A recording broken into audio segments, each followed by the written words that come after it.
늘 함께 하신 우리 하나님 앞에 믿음의 성도들이 예배자로 불러주시고 귀한 찬양을 통해서 영광 돌리게 하시니 감사합니다. 이제 말씀의 자리로 나갑니다. 성령 하나님, 이 시간 임재하사 강한 바람처럼 세미한 음성으로 말씀하여 주옵소서. 예수 그리스도의 이름으로 기도하옵나이다. 아멘.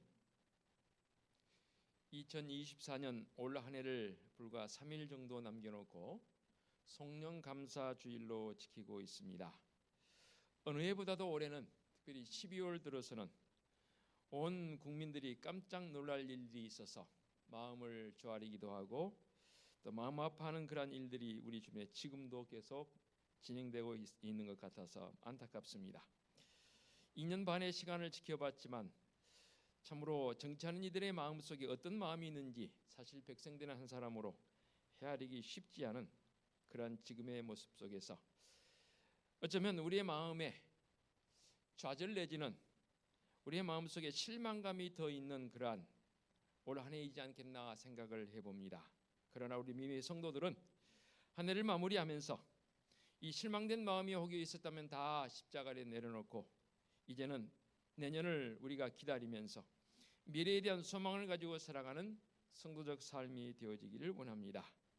이렇게 어려울 때일수록 우리 믿음에 굳게 서서 창조적인 미래를 꿈꾸면서 힘차게 발걸음을 내디디십시다. 그렇게 배우는 하나님께서는 이 대한민국이라는 작은 나라를 통해서 큰 역사를 이루가심을 우리가 느끼지 않습니까?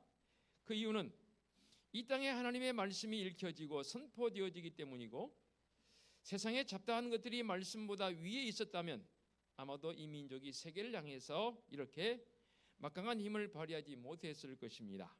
그러나 감사하게도 그래도 아직은 이 대한민국 땅에 말씀이 많이 읽혀지고 말씀이 선포되어지기 때문에 이만큼 되어진 줄로 저는 분명히 확신을 갖습니다. 또한 한국 교회의 상황을 본다면 영적으로 사람들은 침체의 상황이라고들 말하기도 하고 또 양적으로 봤을 때의 성장이 중단되었다고 합니다. 과거 80년대에는 하루에 6개의 교회가 창립되어지고 생겨났다면 그래서 우리는 많이 자랑했고 자부심도 가졌었지요. 그러나 현재적 상황은 사실은 역전이 되어져서 하루에 6개의 교회가 문을 닫는 상황은 아닌가라고 조심스럽게 진단을 해보기도 합니다.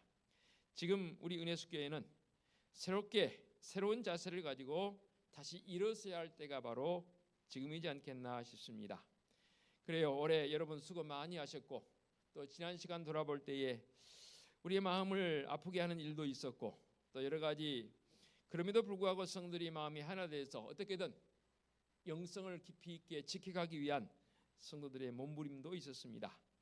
또 돌아보면 매 주일마다 하나님 앞에 감사로 나가기 위한 성도적 몸부림이 제 눈에 보이기도 했습니다. 물론 그렇지 못해서 안타까움을 가지고 있는 성도적 모습도 있지요. 한 해를 우리가 마무리하면서 오늘 이 시간 우리에게 주어진 이 말씀을 더 깊이 있게 함께 나누는 시간이 되었으면 좋겠습니다. 주신 말씀을 통해서 보게 되면 아브라함에게 위기와 더불어서 하나님의 놀라운 축복의 기회를 얻음을 보게 됩니다.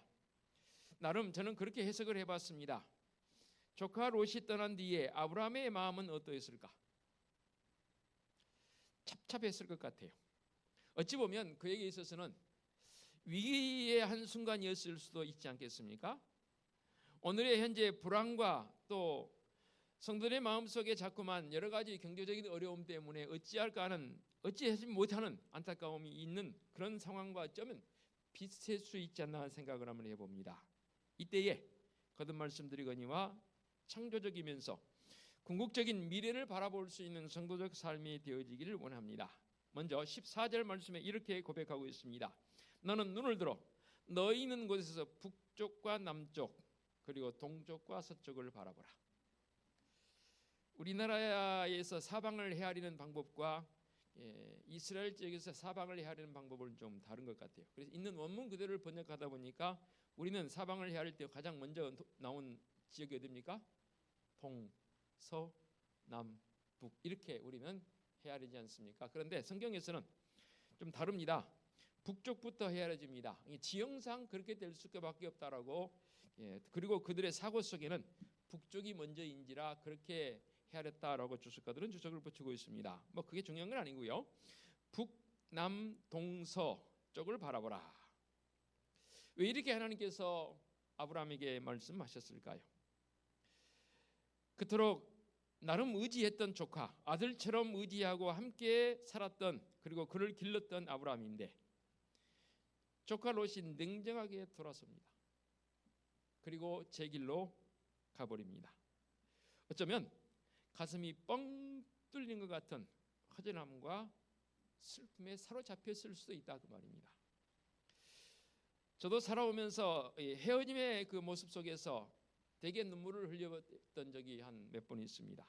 지금도 기억나는 거는 전우인데 제 군생활할 때 제 후임으로 들어왔던 친구가 다른 부대로 전출되어졌을 때, 와, 그 마음속에 그동안 갖지 못했던 그 섭섭함, 아니 섭섭함보다 아쉬움, 또 함께했던 그런 저보다 2주 늦은 그런 사람이 이 군번이지만 너무 안타까웠습니다. 그래서 계급적으로 가장 이병 때 낮은 신분이지만 혼자 주방에서 몰래 울었던 그런 기억이 말씀을 준비하면서 새록새록 떠올랐습니다. 그처럼 아마도 아브라함의 마음속에 조카 롯이 떠나버렸을 때의 이 아브라함의 마음, 14장 전반부에 보면 롯이 아브라함을 떠난 후에 여호와께서 나타나셨다라고 했거든요. 그리고 나서 너는 눈을 들어서 북남 동서쪽을 바라보라 했고, 아마도 하나님께서 아브라함에게 나타나셔서 용기와 위로를 주신 말씀으로 이해가 되어집니다. 우리의 삶 속에서 때로는 억울하고 분한 과거, 패배적인 과거에 사로잡혀 있는 그런 경우도 있죠. 그런 믿음의 성도가 있다면 다 이제는 강물의 배를 떠나보내듯이 떠나보내보십시다. 잘했건 잘못했건 과거는 과거입니다. 모두 잊어버리는 것이고 창조적 미래를 가질 수 있는 비결이라고 저는 분명히 확신을 갖습니다. 그저 제 말이 아니라 말씀에 의지해서 함께 이 말씀을 나눠보기를 원합니다. 이사야 선지자를 통해서 말씀하십니다. 이사야 43장 18절에 너희는 이전 일을 기억하지 말며 옛날 일을 생각하지 말라. 보라, 내가 새 일을 행하리니. 더러 정신분열 내지는 정신 이상이 있어서 질환을 앓는 사람들의 특징들을 보게 되면 과거를 털어버리지 못하고 잊어버리지 못해서 생기는 질고들이 제법 많더라고요. 그래서 세상 사람들 가운데 어떤 사람들은 과거를 잊어버리기 위해서 자기 나름대로 회복하기 위해서 심령술사를 찾아가는 경우도 있습니다. 그래서 어떤 심령술사는 체면을 걸어서 지금 당신의 과거가 어디 상황이 가 있습니까? 무엇이 보입니까? 등등, 그게 공공연하게 방송을 통해서도 그런 게 중계되었던, 저는 그 모습을 보면서 참 안타까운 생각을 해요.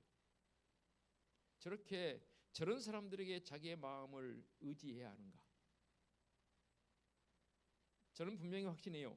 그 다음 결과는 그들에게 보장되지 않습니다. 여러분들은 어떻게 생각하십니까? 혹여 내 마음속에 아직도 잊지 못하는 아픈 슬픈 과거들이 있다면 이 시간 한 해를 보내면서 주님의 십자가를 다 내려놓으십시오. 그게 지금 우리에게 필요한 때입니다. 보세요. 악한 마귀는요 항상 뒤를 돌아보게 합니다. 그러나 성령 하나님은 앞을 바라보게 하십니다. 지나온 시간 뒤의 시간은 다 잊어버리십시다. 사도 바울은 이런 고백을 했죠. 빌립보서 3장 13절에 형제들아, 나는 아직 내가 잡은 줄로 여기지 아니하고 오직 한 일, 즉 뒤에 있는 것은 잊어버리고, 뒤에 있는 것은 어떻게 한다고요? 잊어버리고 앞에 있는 것을 잡으려고 푯대를 향하여 그리스도 예수 안에서 하나님이 위에서 부르신 부름의 상을 위하여 달려가노라. 저는 이 사도 바울의 고백이 오늘 이 시간 예배에 참는 성도들의 고백이 되어지기를 원합니다. 오직 한 일, 뒤에 있는 것은 다 잊어버리자 했습니다. 그리고는 이제 앞에 있는 푯대를 향해는 그 푯대가 뭡니까? 예수 그리스도 안에서 하나님의 위에서 부르신 부름의 상을 위해서 오늘도 달려가는 성도적 고백이 분명히 있어야 한 때가 바로 지금입니다. 잘못한 과거를 생각하게 되면 자꾸만 위축되어집니다. 능력을 발휘할 수가 없습니다. 그렇다고 너무 또 잘한 일만 생각하면 교만할 가능성이 많거든요. 우리가 죄를 회개하고 자복할 때 하나님께서는 우리의 실수와 허물과 죄를 마치 빽빽했던 검은 구름이 사라짐과 같이 마치 아침 안개가 사라짐 같이 깨끗하게 해주시겠다고 약속해 주셨지 않습니까? 오늘 말씀처럼 동이서에서 먼 것 같이 우리의 죄가를 우리에게서 멀리 옮기신다라고 했습니다. 그러므로 이제 묵은 해와 더불어 가슴 아픈 과거는 잊어버리고 소망의 주님을 바라보고 복된 주님을 바라볼 수 있는 결단이 있는 이 시간 송년감사주일이 되어지기를 원합니다. 그리고는 이제 14절에 또 언급합니다. 조카 롯이 떠나버릴 때에 하나님께서 그에게 나타나서 떠나버렸다는 것은 아브라함의 마음속에 그런 섭섭한 아쉬움, 안타까움이 있었다 그 말 아니겠습니까? 과거에 사로잡힐 가능성이 많은 아브라함의 모습이었는데 그때 하나님께서 나타나셔서 아브라함아 네 눈을 들어보라. 북남도 서쪽을 바라보라. 보이는 땅을 내가 너와 네 자손에게 주리라. 주는데 영원성을 약속합니다. 창조적 미래를 바라보며 마음의 그 영상을 그리라는 말씀 아니겠습니까? 하나님께서는 미래에 대한 목표나 꿈이 없는 사람에게는 복을 주시지 않는다고 저는 믿습니다. 미래의 창조적인 분명한 목표를 세우고 마음의 영상을 그리면서 살아가기를 원합니다. 2025년 이 새해에도 올해보다 복된 새해가 되기를 원한다면 우리 이런 말은 좀 우리에게서 사라졌으면 좋겠네요. 불황이다, 큰일 났다, 이제는 망했다 등등 그런 말들은 다 제하여 버리십시다. 부정적 미래에 대한 부분들은 다 제하여 버리고 과거적 모습도 제해 버리고 이제는 복된 영상, 변화의 영상, 승리의 영상, 하나님 앞에 소망의 모습으로 나아가는 믿음의 성도들의 결단이 필요한 때가 지금입니다. 우리 하나님을 믿고 사랑하는 자에게는 영원한 긍정만 있을 뿐이지 부정적 미래가 있을 수 없습니다. 그러므로 항상 기뻐하고 쉬지 말고 기도하고 범사에 감사하는 성도적 삶의 결단이 필요합니다. 우리 하나님의 창조적 역사는 언제나 흑암과 혼돈의 무대에서 이루어집니다. 창세기 1장 2절에 분명히 우리에게 말씀하지 않습니까? 땅이 혼돈하고 공허하며 흑암이 깊음 위에 있을 때 그때 하나님께서 창조의 역사를 이루어 가십니다.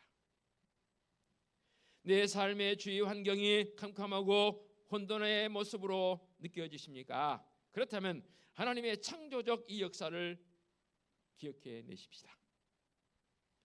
우리 하나님께서는 수백만 명 성도가 기도하는 이 나라의 민족을 결코 버리지 않으실 줄로 믿습니다.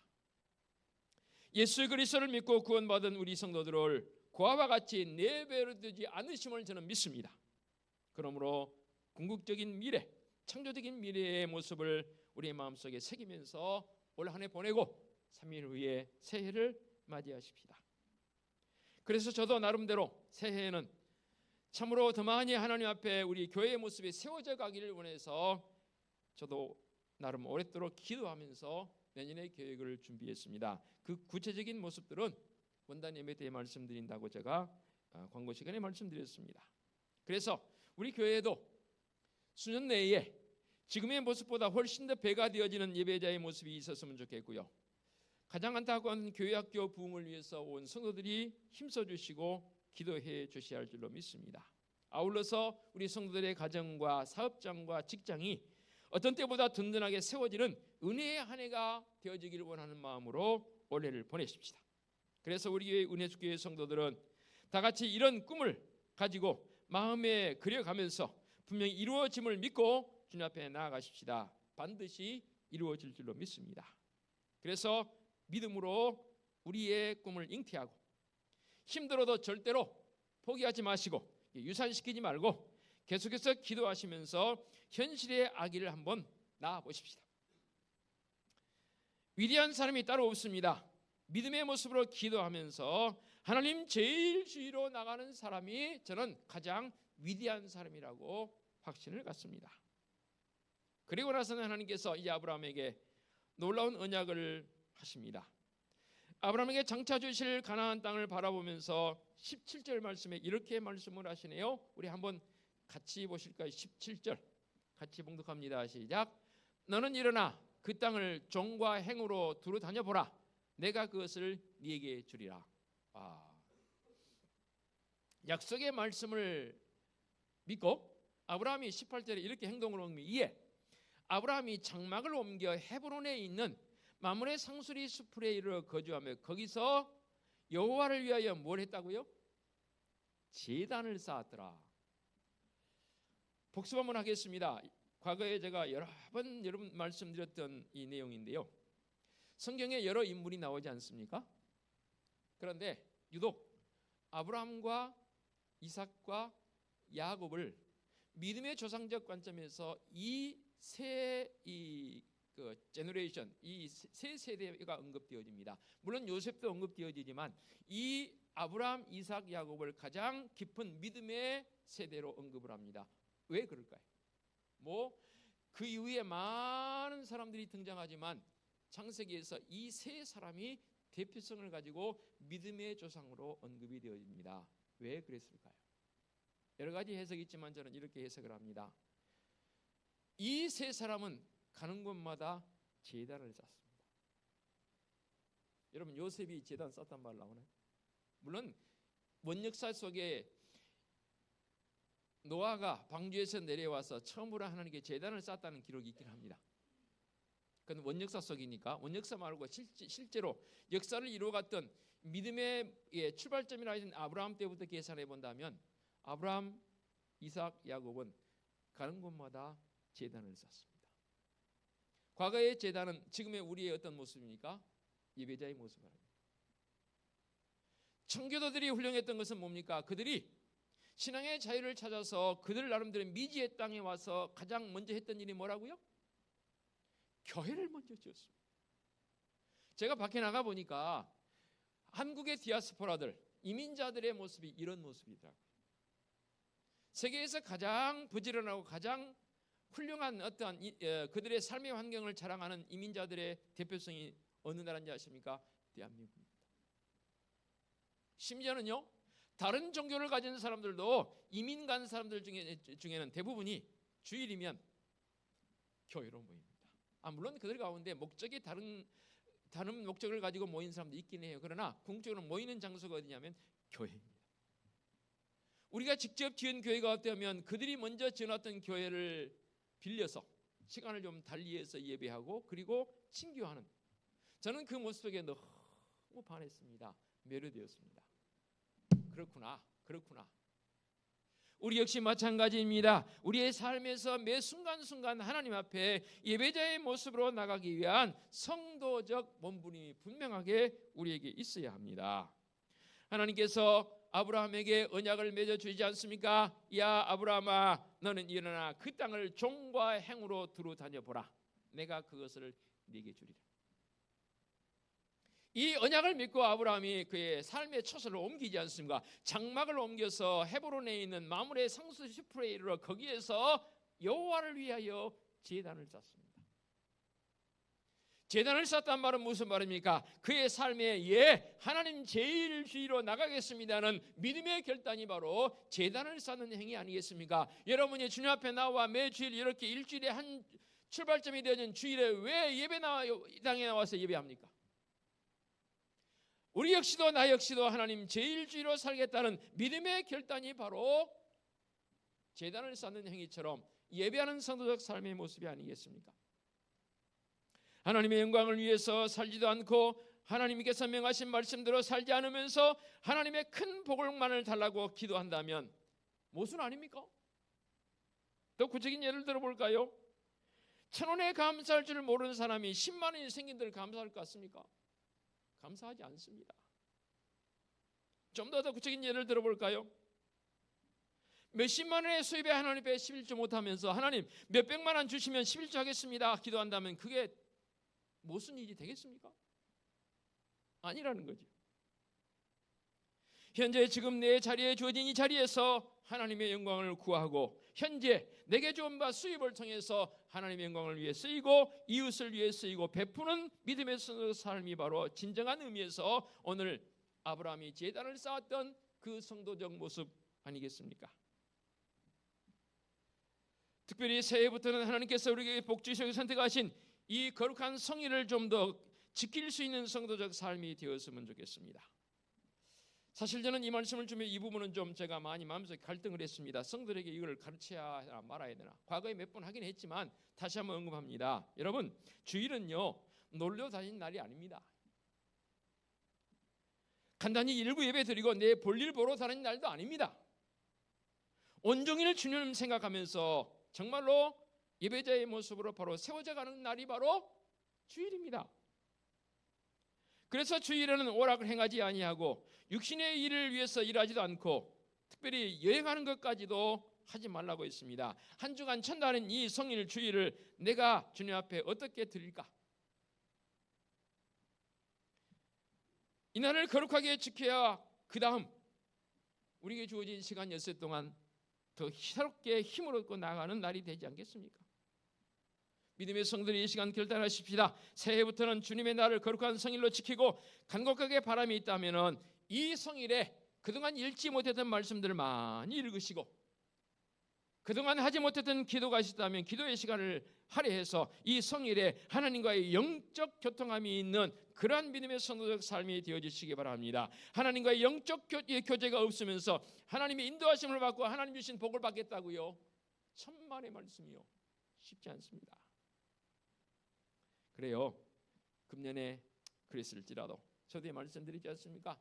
과거적인 모습 다 내려놔 버리고 이제 우리 결단하십시다. 새해 정말로 새로운 마음으로 우리 믿음의 성들의 삶의 모습이 신앙의 모습이 변화되어지기를 원합니다.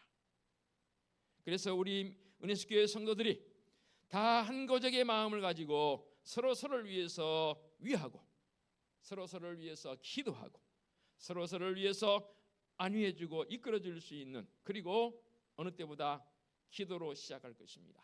1월 6일부터 새일의 이 기도회가 우리 성도들의 출발점이 되었으면 좋겠고 2025년 어느 해보다도 감사와 은총이 있는 그러한 한 해가 되어지기를 원합니다. 사랑하는 성도 여러분, 위대한 신앙의 용사들은 다 결심을 잘한 사람들이었더라고요. 그리고 그 결심을 잘 지킨 사람들이었습니다. 금년을 보내면서 여러분이 새로운 결심을 어떻게 하느냐에 따라서 새해가 복된 새해가 될 수 있고 그렇지 못할 수도 있습니다. 성도 여러분, 모두가 믿음의 눈을 크게 뜨고 마음에 우리 하나님 내게 베풀어 주실 은혜를 가득가득 담기 위한 준비되어진 그릇의 모습으로 앞으로 한 걸음 한 걸음씩 나아가십시다. 물론 더딜 수도 있어요. 그러나 멈춘 것보다는 더딜지라도 한 걸음 한 걸음 나아갈 때 우리의 삶의 자리와 더불어서 사랑하는 성도들의 가정, 직장, 사업장, 우리 의뢰습교회가 믿음의 모습으로 온전히 세워질 줄로 믿습니다. 그 놀라운 은총을 우리의 마음속에 그리면서 올 한 해 남은 3일 동안도 잘 보내시고 송구여행 예배를 통해서 새롭게 도전되어지는 말씀의 은혜의 자리로 나가는 성도적 삶이 되어지시기를 간절히 부탁을 드리겠습니다. 기도하겠습니다. 하나님 아버지 감사합니다. 올 한 해를 보내면서 하나님 앞에 이러이러한 모습을 되돌아봅니다. 참 부끄러움도 많고 하나님 앞에 죄송한 마음들 많지만 그럼에도 불구하고 그 모든 지난 과거들은 다 십자가 아래 내려놓고 이제 2025년 새롭게 다가올 새해를 마음속에 품고 나아갑니다. 사랑하는 성도의 삶의 자리가 올 한 해보다 내년에 더 복되게 하옵시고 그 어느 때보다도 더 큰 감동과 감사로 나가는 성도적 삶이 되게 하여 주시옵소서. 아브라함에게 약속해 주는 그 약속의 말씀이 온 성도들의 그에게 되는 줄로 믿습니다. 아브라함이 제단을 쌓았던 것처럼 우리도 하나님 앞에 믿음의 제단을 쌓아 나갈 수 있는 성도적 결단도 있게 하여 주시옵소서. 예수 그리스도의 이름으로 기도하옵나이다. 아멘.